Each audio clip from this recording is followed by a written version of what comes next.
ಈಗ ಪ್ರದೋಷ್ ಮಾಫಿ ಸಾಕ್ಷಿ ಹೇಳೋದ್ರಿಂದ ದರ್ಶನ್ ಅವರಿಗೆ ಯಾವ ರೀತಿ ಸಂಕಷ್ಟ ಎದುರಾಗಬಹುದು ಮತ್ತು ಕೋರ್ಟ್ನಿಂದ ಇವತ್ತು ತೀರ್ಪು ಹೊರಬೀಳ್ತಾ ಇರೋದ್ರಿಂದ ಸಹಜವಾಗಿ ಕುತೂಹಲ ಇದೆ. ಕೋರ್ಟ್ ಇದನ್ನ ಕನ್ಸಿಡರ್ ಮಾಡುತ್ತಾ ಇಲ್ವಾ ಅಂತ. ನಾನು ಆಗ್ಲೇ ಹೇಳ್ದಂಗೆ ಇದೇ ಆರೋಪ ಹೊತ್ತಿರುವ ಕೆಲ ಆರೋಪಿಗಳ ಪರವಾಗಿ ವಕೀಲರು ಯಾವುದೇ ಕಾರಣಕ್ಕೂ ಪ್ರದೋಷ್ ಅವರ ಮಾಫಿ ಸಾಕ್ಷಿಯನ್ನ ಕನ್ಸಿಡರ್ ಮಾಡಬಾರದು ಅಂತ ಕೋರ್ಟ್ಗೆ ಮತ್ತೊಂದು ಅರ್ಜಿಯನ್ನ ಸಲ್ಲಿಕೆ ಮಾಡಿದ್ದಾರೆ. ಹಾಗಾಗಿ ಏನಾಗಬಹುದು ಕೋರ್ಟ್ ನಲ್ಲಿ ಅನ್ನೋದು ಕುತೂಹಲ ಇದೆ. ಪರಪ್ಪನ ಅಗ್ರಹಾರ ಜೈಲಲ್ಲಿ ಇರುವಂತಹ ದರ್ಶನ್ ನಿದ್ದೆಗೆಡಿಸಿದೆಯಂತೆ ಮಾಫಿ ಸಾಕ್ಷಿ. ಸೆಷನ್ ಕೋರ್ಟ್ ನಲ್ಲಿ ಇವತ್ತು ಮಾಫಿ ಸಾಕ್ಷಿಗೆ ಸಂಬಂಧಪಟ್ಟಂತೆ ತೀರ್ಪು ಪ್ರಕಟ ಆಗಲಿದೆ.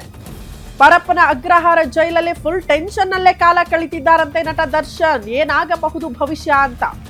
ಆಪ್ತ ಪ್ರದೋಷ್ ಮಾಫಿ ಸಾಕ್ಷಿ ಆಗಿರೋದು ದರ್ಶನ್ಗೆ ಸಂಕಷ್ಟ. ರಾತ್ರಿ ಇಡೀ ಸರಿಯಾಗಿ ನಿದ್ದೆ ಮಾಡಿಲ್ಲ, ಊಟ ಮಾಡಿಲ್ಲ, ಬೆಳಗ್ಗೆದ್ದು ಧ್ಯಾನ ಮೌನ ಇದಕ್ಕೆ ಶರಣಾಗ್ಬಿಟ್ಟಿದ್ದಾರೆ ದರ್ಶನ್ ಅವರು. ತಡರಾತ್ರಿ ನಿದ್ರೆಗೆ ಜಾರಿ ಮುಂಜಾನೆ ಬೇಗನೆ ಎದ್ದು ಕೂತ್ಕೊಂಡ್ಬಿಟ್ಟಿದ್ದಾರಂತೆ ದಚ್ಚು. ಸಹಬಂದಿಗಳು ಮಾತನಾಡಿದ್ರು ಕೂಡ ಅವರ ಮೇಲೆ ಫುಲ್ ಸಿಟ್ಟಾಗ್ತಿದ್ದಾರೆ ನಟ ದರ್ಶನ್. ಕಾರಣ ಒಬ್ಬಂಟಿಯಾಗಿರೋದಕ್ಕೆ ಇಷ್ಟಪಡ್ತಿದ್ದಾರೆ ನಟ ದರ್ಶನ್ ಜೈಲಲ್ಲಿ ಅನ್ನೋದ್ರ ಬಗ್ಗೆ ಮಾಹಿತಿ ಸಿಗ್ತಾ ಇದೆ. ಮೋಸ್ಟ್ಲಿ ದರ್ಶನ್ ಅವರು ಕೂಡ ಊಹೆ ಮಾಡಿರ್ಲಿಲ್ಲ ಅಂತ ಅನ್ಸುತ್ತೆ. ಇಡೀ ಪ್ರಕರಣದಲ್ಲಿ ಇಂಥದ್ದೊಂದು ಮೇಜರ್ ಟ್ವಿಸ್ಟ್ ಅನ್ನ ತನ್ನ ಜೊತೆಗಿದ್ದವನು ತನ್ನ ಆಪ್ತ ಸ್ನೇಹಿತ ಕೊಡಬಹುದು, ಆತನೇ ಕೆಂಡ ತೋಡಬಹುದು ಈ ಕೊಲೆ ಕೇಸಲ್ಲಿ ಅನ್ನೋದ್ರ ಬಗ್ಗೆ ಒಂದು ಚಿಕ್ಕ ಅಂದಾಜು ಕೂಡ ಇರ್ಲಿಲ್ಲ ಅಂತ ಅನ್ಸುತ್ತೆ. ಇದೆಲ್ಲದಕ್ಕೂ ಕೂಡ ಕಾರಣ ಜೈಲಲ್ಲಿ ಗಲಾಟೆ ಆಗಿರೋದಾ, ದರ್ಶನ್ ಅವರು ಹೊಡೆದ್ರು ಅನ್ನುವಂತಹ ವಿಚಾರ ಇತ್ತಲ್ಲ ಪ್ರದೋಷ್ ಅವರಿಗೆ. ಇದೆಲ್ಲ ಕೋಪದಿಂದ ಪ್ರದೋಷ್ ಮಾಫಿ ಸಾಕ್ಷಿ ಹೇಳೋದಕ್ಕೆ ಒಂದು ಅರ್ಜಿಯನ್ನ ಸಲ್ಲಿಕೆ ಮಾಡ್ಬಿಟ್ರ ಅನ್ನೋದು ಕುತೂಹಲ ಇದೆ. ಸುಮ್ನೆ ಒಂದು ಅರ್ಜಿ ಸಲ್ಲಿಕೆ ಮಾಡಿದ್ರು ಕೂಡ ಕೋರ್ಟ್ ಅದನ್ನ ಕನ್ಸಿಡರ್ ಮಾಡಲ್ಲ. ನಾನು ಆಗ್ಲೇ ಹೇಳ್ದಂಗೆ ರೇಣುಕಾ ಸ್ವಾಮಿ ಕೊಲೆ ಪ್ರಕರಣದಲ್ಲಿ ಆರೋಪ ಹೊತ್ತಿರುವಂತಹ ಪ್ರದೋಷ್ ಮತ್ತು ದರ್ಶನ್ ಆರೋಪಗಳಿಗೆ ಸಂಬಂಧಪಟ್ಟಂತೆ ನೀವೆಷ್ಟರ ಮಟ್ಟಿಗೆ ಆ ಘಟನೆಯನ್ನ ವಿವರಿಸಬಲ್ಲಿರಿ, ನೀವು ಆ ಘಟನೆಗಳಿಗೆ ಸಾಕ್ಷಿ ಹಾಕಿದ್ರಾ, ಐ ವಿಟ್ನೆಸ್ ಏನ್ ಸಾಕ್ಷಿಗಳಿದೆ, ದರ್ಶನ್ ಏನು ಮಾಡಿದ್ರು, ಯಾವ ಹಂತದಲ್ಲಿ ನೀವು ಜೊತೆಗಿದ್ರಿ, ನಿಮ್ಮ ಪಾತ್ರ ಏನು ಆ ಪ್ರಕರಣದಲ್ಲಿ, ಅಷ್ಟೂ ವಿಚಾರಗಳಿಗೆ ಸಂಬಂಧಪಟ್ಟಂತೆ ತಪ್ಪೊಪ್ಪಿಗೆ ಆಗಬೇಕಾಗುತ್ತೆ ಕೋರ್ಟ್ ಮುಂದೆ. ಆ ಹೇಳಿಕೆಯನ್ನ ದಾಖಲು ಮಾಡಬೇಕಾಗುತ್ತೆ. ಆಲ್ರೆಡಿ ಈಗ ಪ್ರದೋಷ ಸಲ್ಲಿಕೆ ಮಾಡಿರುವ ಅರ್ಜಿಯಲ್ಲಿ ಕೆಲವೊಂದಷ್ಟು ವಿಚಾರಗಳನ್ನ ದರ್ಶನ್ ವಿಚಾರಕ್ಕೆ ಸಂಬಂಧಪಟ್ಟಂತೆ ಉಲ್ಲೇಖ ಮಾಡಿದ್ದಾರೆ ಅಂತ. ರೇಣುಕಾ ಸ್ವಾಮಿಯವರ ಕಿಡ್ನಾಪ್ ವಿಚಾರ ಇರಬಹುದು, ಆತನ ಪಟ್ಟಣಗೆರೆ ಶೆಡ್ಗೆ ಕರ್ಕೊಂಡು ಬಂದಿರುವಂತಹ ವಿಚಾರ ಇರಬಹುದು, ದರ್ಶನ್ ರೇಣುಕಾ ಸ್ವಾಮಿಗೆ ಹೊಡೆದಿರುವಂತಹ ರೀತಿ, ಒದ್ದಿರುವಂತಹ ರೀತಿ, ಹಲ್ಲೆ ಮಾಡಿರುವ ರೀತಿಯ ಬಗ್ಗೆ ವಿವರವಾಗಿ ಪ್ರದೋಷ್ ಅರ್ಜಿಯಲ್ಲಿ ವಿವರಿಸಿದ್ದಾರೆ ಅನ್ನೋದ್ರ ಬಗ್ಗೆ ಡೀಟೇಲ್ಸ್ ಇದೆ. ಅಷ್ಟು ಘಟನೆಗಳನ್ನ ನಾನು ಕಣ್ಣಾರೆ ಕಂಡಿದ್ದೀನಿ, ಅದಕ್ಕೆ ಸಾಕ್ಷಿ ಹಾಕಿದ್ದೀನಿ ಅನ್ನುವಂತಹ ವಿಚಾರವನ್ನ ಪ್ರದೋಷ್ ಉಲ್ಲೇಖ ಮಾಡಿದ್ದಾರೆ ಅಂತ ಹೇಳಲಾಗ್ತಾ ಇದೆ. ಸೊ ಇದೇನಾದ್ರೂ ಸಾಬೀತಾದರೆ ಕೋರ್ಟ್ ಇದನ್ನ ಕನ್ಸಿಡರ್ ಮಾಡಿದ್ರೆ ಖಂಡಿತ ಈ ವಿಚಾರಗಳು ಎಲ್ಲವೂ ಕೂಡ ನಟ ದರ್ಶನ್ ಅವ್ರಿಗೆ ಸಂಕಷ್ಟವನ್ನ ತಂದೊಡ್ಡಬಲ್ಲಬಹುದಾದಂತಹ ಒಂದಷ್ಟು ಅಂಶಗಳೇ. ಹಂಗಾಗಿ ಇವತ್ತು ವೆರಿ ವೆರಿ ಇಂಪಾರ್ಟೆಂಟ್ ಮತ್ತು ಡಿಸೈಡಿಂಗ್ ಡೇ ದರ್ಶನ್ ಅವರ ಪಾಲಿಗೆ ಅಂತಾನೆ ಹೇಳ್ತಾ ಇರೋದು. ಅವ್ರು ಆದಷ್ಟು ಬೇಗ ಟ್ರಯಲ್ ಮುಗಿಬೇಕು, ಇದರಿಂದ ಆಚೆ ಬರಬೇಕು ಅಂತ ಪ್ರಯತ್ನ ಪಡ್ತಾ ಇರುವ ಹೊತ್ತಲ್ಲೇ ಈ ವಿಚಾರ ಇದೆಯಲ್ಲ ಪ್ರದೋಷ್ ಅವರ ಮಾಫಿ ಸಾಕ್ಷಿ ಸ್ಟೇಟ್ಮೆಂಟು ಅಥವಾ ಅರ್ಜಿ, ಇದು ಮತ್ತೊಂದು ರೀತಿಯ ಆತಂಕ ಮತ್ತು ಇಡೀ ಕೇಸ್ಗೆ ಮೇಜರ್ ಟ್ವಿಸ್ಟ್ ಕೊಡಬಹುದಾದಂತಹ ಬೆಳವಣಿಗೆ ಇದು. ಹಂಗಾಗಿ ಎಲ್ಲರ ಚಿತ್ತ ಇವತ್ತು ಕೋರ್ಟ್ನತ್ತ ಇದೆ. ಸುಪ್ರೀಂ ಕೋರ್ಟ್ ಮೆಟ್ಲು ಹತ್ತಿದ್ರು, ಆದಷ್ಟು ಬೇಗ ಜಾಮೀನು ಸಿಗಬೇಕು, ಟ್ರಯಲ್ ಮುಗಿಬೇಕು, ಆದಷ್ಟು ಬೇಗ ಇದರಿಂದ ಮುಕ್ತವಾಗಿ ಆಚೆ ಬರಬೇಕು ಅಂತ. ಬಟ್ ಯಾವ ದಾರಿಯೂ ಕೂಡ ಕಾಣಿಸ್ತಾ ಇಲ್ಲ. ಒಂದೊಂದೇ ದಾರಿಗಳು ಕ್ಲೋಸ್ ಆಗ್ತಾ ಇದೆ. ಈ ಹಿಂದೆ ಅಭಿಮಾನಿಗಳೇ ಸಾಕ್ಷಿಗಳ ಮೇಲೆ ಬೆದರಿಕೆ ಹಾಕಿದ್ರು ಅನ್ನುವಂಥ ಆರೋಪ ಇತ್ತು, ಅದು ಕೂಡ ಒಂದು ರೀತಿ ಸಂಕಷ್ಟ. ಅದಾದ ಬಳಿಕ ಈಗ ಜೊತೆಗಿದ್ದವರೇ ಸಾಕ್ಷಿ ಹೇಳ್ತೀನಿ ಅಂತ ಮುಂದೆ ಬಂದಾಗ ದರ್ಶನ್ ಅವರ ಕ್ರೌರತ್ವ ಹೇಗಿತ್ತು ರೇಣುಕಾ ಸ್ವಾಮಿ ಮೇಲೆ ಅನ್ನುವಂಥ ವಿಚಾರಗಳನ್ನ ನಾನು ವಿವರಿಸ್ತೀನಿ, ಅದನ್ನ ಕಣ್ಣಾರೆ ಕಂಡಿದ್ದೀನಿ, ಅದನ್ನ ಸಾಕ್ಷಿ ಹೇಳ್ತೀನಿ ಅಂತ ಮುಂದೆ ಬಂದ್ರೆ ದರ್ಶನ್ ಅವರಿಗೆ ಅದೆಷ್ಟರ ಮಟ್ಟಿಗೆ ಆಘಾತ ಎದುರಾಗಿರಬಹುದು ಇಡೀ ಪ್ರಕರಣದಲ್ಲಿ ಅನ್ನೋದನ್ನ ನೀವು ಅಂದಾಜು ಮಾಡ್ಕೊಳ್ಬಹುದು. ಹಂಗಾಗಿ ಇವತ್ತು ಕೋರ್ಟ್ನತ್ತ ಚಿತ್ತ ನೆಟ್ಟಿದೆ. ಸಹ ಆರೋಪಿಗಳು ಕೂಡ ಒಂದು ಅರ್ಜಿ ಸಲ್ಲಿಕೆ ಮಾಡಿದ್ರು, ಬಟ್ ಕೋರ್ಟ್ ಅದನ್ನ ಕನ್ಸಿಡರ್ ಮಾಡಿಲ್ಲ.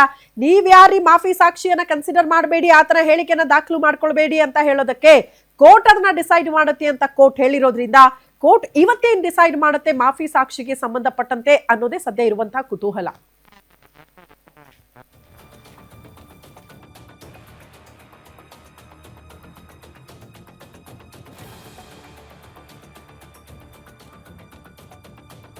ಡೀಟೇಲ್ಸ್ ಅನ್ನ ಕೊಡ್ತಾ ಹೋಗ್ತಾರೆ ಹಿರಿಯ ಪ್ರತಿನಿಧಿ ಅಜಯ್ ಕುಮಾರ್ ನೇರ ಸಂಪರ್ಕದಲ್ಲಿ ಜಾಯಿನ್ ಆಗ್ತಿದ್ದಾರೆ. ಅಜಯ್, ಮಾಫಿ ಸಾಕ್ಷಿ ಅರ್ಜಿಯನ್ನ ಕೋರ್ಟ್ ಕನ್ಸಿಡರ್ ಮಾಡಿದ್ರೆ ಏನಾಗಬಹುದು ಅಂತ. ಮೋಸ್ಟ್ಲಿ ದರ್ಶನ್ ಅವ್ರಿಗೆ ಚಿಕ್ಕ ಅಂದಾಜು ಕೂಡ ಇರ್ಲಿಲ್ಲ ಅಂತ ಅನ್ಸುತ್ತೆ. ಆದಷ್ಟು ಬೇಗ ಟ್ರಯಲ್ ಮುಗಿಬೇಕು, ಆಚೆ ಬರಬೇಕು ಅಂತ ಕಾಯ್ತಿದ್ದವರೇ ಆಪ್ತ ಸ್ನೇಹಿತನೇ ಕೆಡ್ಡ ತೋಡ್ತಾನೆ, ಸಾಕ್ಷಿ ಹೇಳ್ತಾನೆ, ಆತನ ಸಾಕ್ಷಿನೇ ನನಗೆ ಮುಳುವಾಗುತ್ತೆ ಅಂತ ಮೋಸ್ಟ್ಲಿ ದರ್ಶನ್ ಅವ್ರಿಗೂ ಕೂಡ ಒಂದು ಅಂದಾಜು ಇರ್ಲಿಲ್ಲ ಅಂತ. ಏನಾಗ್ತಾ ಇದೆ ಕೋರ್ಟ್ ನಲ್ಲಿ, ಏನು ಇವತ್ತು ಬೆಳವಣಿಗೆಯನ್ನ ನಿರೀಕ್ಷೆ ಮಾಡಬಹುದು ಅಂತ?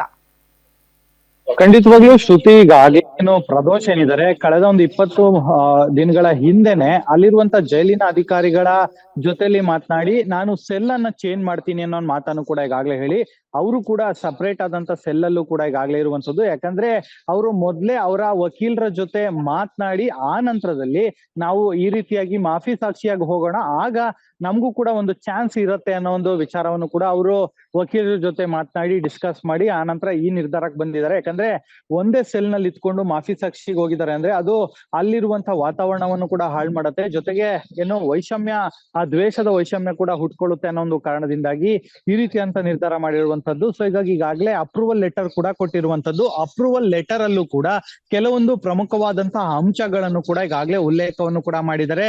ಅನ್ನೋ ಗನ್ನಿನ ವಿಚಾರ ಉಲ್ಲೇಖ ಮಾಡಿದ್ದಾರೆ. ನಟ ದರ್ಶನ್ ಗನ್ ಹಿಡ್ಕೊಂಡು ಶೂಟ್ ಮಾಡ್ತೀನಿ ಅನ್ಕೊಂಡ್ರು, ಸೊ ಈಗ ಆ ಒಂದು ವಿಚಾರಕ್ಕೆ ನಾನು ಹೆಲ್ಪ್ ಮಾಡಿದೆ. ಜೊತೆಗೆ ನಾನು ರೇಣುಕಾ ಸ್ವಾಮಿನ ಹೊಡಿತಾ ಇದ್ದಂತ ಸಂದರ್ಭದಲ್ಲಿ ನಾನು ತಡೆಯುವಂತ ಕೆಲಸಕ್ಕೂ ಕೂಡ ಮುಂದಾಗಿದ್ದೆ. ಜೊತೆಗೆ ಅವ್ರೆಲ್ಲರನ್ನೂ ಕೂಡ ಕರ್ಕೊಂಡ್ ಬರುವಂತ ಕೆಲಸಕ್ಕೆ ಮುಂದಾಗಿದ್ದೆ. ಯಾವಾಗ ಆತ ಕೊಲೆ ಆಗಿದ್ದಾನೆ ಅಂತ ಗೊತ್ತಾಗುತ್ತೋ ಆಗ ನಿನ್ನ ಸಹಾಯ ಬೇಕು ಅಂದ್ರು, ಆಗ ಅವ್ರ ಹತ್ರ ಹಣ ಪಡೆದು ಆನಂತರ ನಾನು ಆ ಉಳ್ದಂತ ಆರೋಪಿಗಳಿಗೂ ಕೂಡ ಅಂದ್ರೆ ಅಪ್ರೂವರ್ ಆಗೋದಕ್ಕೆ ಹೋಗುವಂತ ಆರೋಪಿಗಳಿಗೂ ಕೂಡ ಕೊಟ್ಟೆ ಅಂತ ಮಾತನ್ನು ಕೂಡ ಈಗಾಗಲೇ ಅಪ್ರೂವಲ್ ಲೆಟರ್ ಏನಿದೆ ಅದರಲ್ಲೂ ಕೂಡ ಅವರು ಹೇಳಿಕೆಯನ್ನು ಕೂಡ ಈಗಾಗಲೇ ದಾಖಲು ಮಾಡಿ ಈಗಾಗಲೇ CCH 59ನೇ ಕೋರ್ಟ್ಗೂ ಕೂಡ ಈಗಾಗಲೇ ಕೊಟ್ಟಿರುವಂತದ್ದು. ಕೋರ್ಟ್ ಕೂಡ ಇದನ್ನ ಆಲಿಸಿ ನಿನ್ನೆ ಕೂಡ ತೀರ್ಪನ್ನ ಕಾಯ್ದಿರಿಸಿತ್ತು. ಆದ್ರೆ ತೀರ್ಪಲ್ಲಿ ಈಗಾಗಲೇ ನಿನ್ನೆ ತೀರ್ಪು ಬರ್ಬೇಕಾಗಿತ್ತು. ಆದ್ರೆ ಆ ಒಂದು ತೀರ್ಪಲ್ಲೂ ಕೂಡ ಕೆಲವೊಂದು ಬದಲಾವಣೆ ಕೂಡ ಆಗಿರುವಂತದ್ದು. ಅಂದ್ರೆ ಉಳಿದಂತ ಆರೋಪಿಗಳೇನಿದ್ದಾರೆ ಅವ್ರು ಯಾರು ಕೂಡ ಈ ಒಂದು ಮಾಫಿ ಸಾಕ್ಷಿ ಬೇಡ ಅಂತ ಹೇಳಿ ಆಕ್ಷೇಪಣೆಯನ್ನ ಸಲ್ಲಿಸೋ ಹಾಗಿಲ್ಲ ಅಂತಾನು ಕೂಡ ಈಗಾಗಲೇ ಕೋರ್ಟ್ ಕೂಡ ಹೇಳಿರುವಂತದ್ದು. ಸೊ ಇವತ್ತಿಗೆ ಆ ಒಂದು ವಿಚಾರವನ್ನ ಈಗಾಗಲೇ ತೀರ್ಪು ಕಾಯ್ದಿರಿಸಿರುವಂತದ್ದು. ಬಹುತೇಕವಾಗಿ ಇವತ್ತು ತೀರ್ಪು ಹೊರಬೀಳುವಂತ ಸಾಧ್ಯತೆ ಇರುತ್ತೆ. ಅಂದ್ರೆ ಪ್ರದೋಷನ್ನ ಮಾಫಿ ಸಾಕ್ಷಿಯಾಗಿ ನಾವು ಕನ್ಸಿಡರ್ ಮಾಡ್ಬೇಕಾ ಅಥವಾ ಮಾಡಬಾರ್ದಾ ಅಂತ ಹೇಳಿ ಕೋರ್ಟ್ ನಿರ್ಧಾರ ಮಾಡತ್ತೆ. ಕೋರ್ಟ್ ನಿರ್ಧಾರ ಮಾಡದಂತ ಸಂದರ್ಭದಲ್ಲಿ ನಟ ದರ್ಶನ್ಗೂ ಕೂಡ ಸಂಕಷ್ಟ ಎದುರಾಗುವಂತ ಎಲ್ಲಾ ಸಾಧ್ಯತೆಗಳು ಕೂಡ ಹೆಚ್ಚಿದೆ ಅಂತಾನೆ ಹೇಳ್ಬೋದು. ಯಾಕಂದ್ರೆ ಅವ್ರಿಗೂ ಕೂಡ ಈಗ ಏನಾದ್ರು ಅವರು ಅಪ್ರೂವಲ್ ಲೆಟರ್ ಅಲ್ಲೂ ಕೂಡ ಕೆಲವೊಂದು ಅಂಶಗಳನ್ನ ಉಲ್ಲೇಖ ಎಸ್. ಮಾಡಿರೋದ್ರಿಂದಾಗಿ ಕೂಡ ಅವರು 164 ಸ್ಟೇಟ್ಮೆಂಟ್ ಆಗಿ ಕನ್ವರ್ಟ್ ಮಾಡ್ತಾರೆ. ಅವಾಗ ಇನ್ನೂ ಕೂಡ ದರ್ಶನ್ ಅವ್ರಿಗೂ ಕೂಡ ಸಂಕಷ್ಟ ಎದುರಾಗುವಂತ ಎಲ್ಲಾ ಸಾಧ್ಯತೆಗಳು ಕೂಡ ಹೆಚ್ಚಿದೆ ಅಂತ ಹೇಳ್ಬೋದು ಶ್ರುತಿ. ಓಕೆ ಅಜಯ್, ಧನ್ಯವಾದಗಳು ತಮ್ಮೆಲ್ಲ ಮಾಹಿತಿಗೆ.